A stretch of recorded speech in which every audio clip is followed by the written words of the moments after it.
ஒரு பவுலில் 1 கப் இட்லி அரிசி, 1 கப் துவரம்பருப்பு, 1 கப் கடலைப்பருப்பு, 1 கப் பாசிப்பருப்பு, இது கூடவே ஒரு கைப்பிடி பச்சரிசி ஆட் பண்ணிக்கோங்க. இதை நல்லா தண்ணி ஊற்றி வாஷ் பண்ணதுக்கப்புறம் இதில் 5லேருந்து 6 காஞ்ச மிளகா போட்டு தண்ணி ஊற்றி 1 மணி நேரம் ஊற வச்சுடுங்க.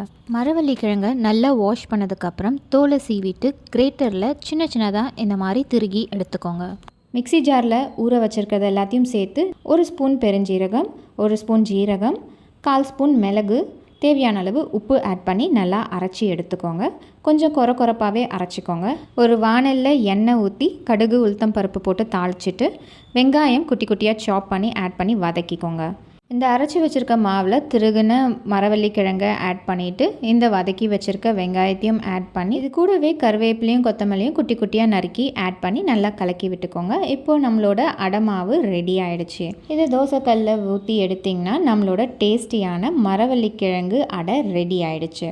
நிறைய வகையான பருப்பும் ஆட் பண்ணியிருக்கோம், ப்ளஸ் மரவள்ளி கிழங்கும் ஆட் பண்ணதுனால இது ரொம்பவே ஹெல்த்தியாகவும் இருக்கும். இதுமாரி நிறைய வீடியோஸ் தெரிஞ்சுக்க என் சேனலை சப்ஸ்கிரைப் பண்ணுங்கள்.